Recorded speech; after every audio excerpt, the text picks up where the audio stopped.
seemed like the offense really did well in the run game. How did you evaluate what really worked and who was responsible?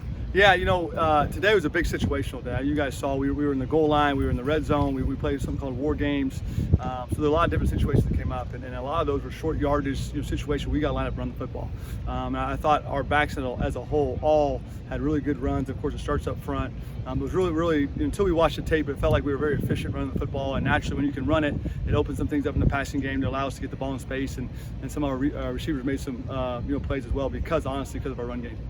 Is that a by committee that you're going to be utilizing, Rocco and everybody this season, or is it you're going to try and get one guy to carry the load? We're going to be multiple in what we do. We got to get our best players on the field, and there's no question we feel like our running back group as a whole is one of our strongest positions, and we got guys that have experience that can play, and we're going to utilize their skill sets and use them differently and play to their strengths. But they're all three going to play, and we'll just be very multiple in how we use them and try to keep the defense off balance. Now that you've been able to go live in full pads for a while, what's the identity that you think that the offense is forming?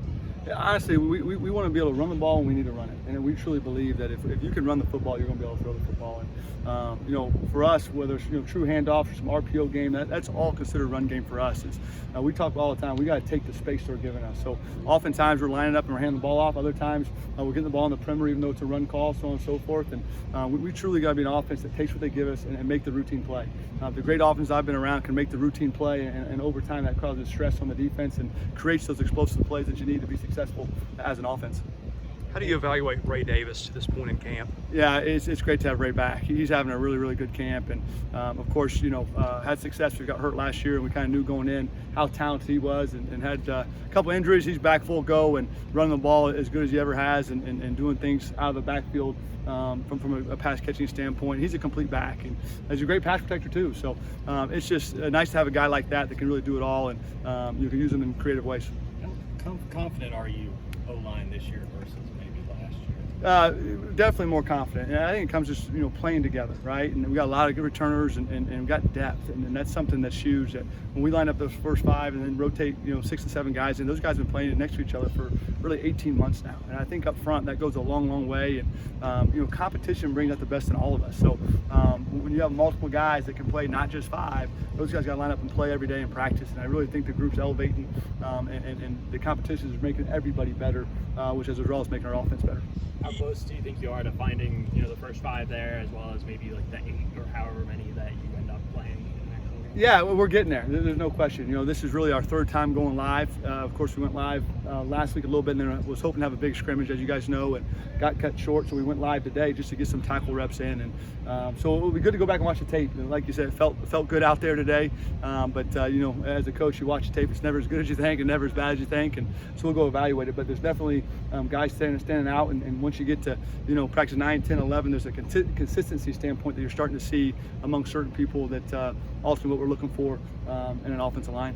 You've been consistent with your same 5 starters there. What does that say about the way they're able to communicate and play together as a unit? Well, it's evident. And the one thing that was interesting, just how the rules changed a little bit this summer from what we were allowed to do with our players and so on and so forth. So when we started fall camp, we'd been with them in the summer. We weren't playing 11-11 football, but like it wasn't install 1. We were much farther along in our install, and so was the defense. So when we started fall camp, we were playing football. Normally it's kind of like install 1, base and base and base. And right away we were getting into, I think the first practice, we were base, we were red zone and 3rd down. So what it saw was normally as a young offensive line, when you start getting different looks in situational football, they struggle with it.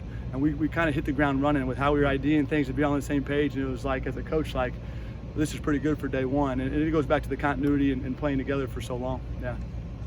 We can't let you go without a quarterback question. So with Mike Wright, how have you seen him progress, and what does he need to continue working on? Yeah, he's playing confidently, and that's something that you saw in the spring and has improved upon the summer. And he does a nice job of commanding the offense. And with Mike, he's an explosive player, as we know. And we talk about not just him, but the whole room. Is there's going to be enough plays that they give you, honestly, in an 80-play football game. We got to make the the available play, and we can't make a bad play worse. There's also times in an 80-play football game where the defense is going to win once or twice, and we got to do a good job of minimizing that, not making a bad play worse, playing for the next play, and just managing the game. And naturally, as he keeps improving upon that, he'll make the explosive plays that we're looking for.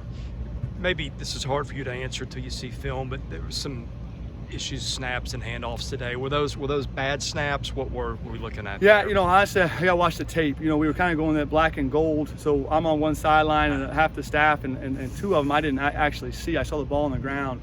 So I really don't know if it was a mishandled snap, a bad snap. Got to see it. I know this, it can't happen. You know, the ball was on the ground, I think, 3 times a day in that period. So it's something we got to address, and that goes back to not making bad plays worse and managing the offense and making sure we can control what we can control. For you guys, McAllen, somebody who's probably going to have a role in what you're doing. Yeah, Jaden, of course, it was an early enrollee, so that helps a ton. You know, he came in January, so he was with us for spring practice and kind of hit the ground running, had a great summer, and he's a guy that is an explosive kid that we knew in the recruiting process, but until you really get him here and work with them, but for a young kid, he's able to retain a lot of information. I think spring practice helped, but he'll definitely have a role for us. Thanks, Joey. Great. Thank you, Joey.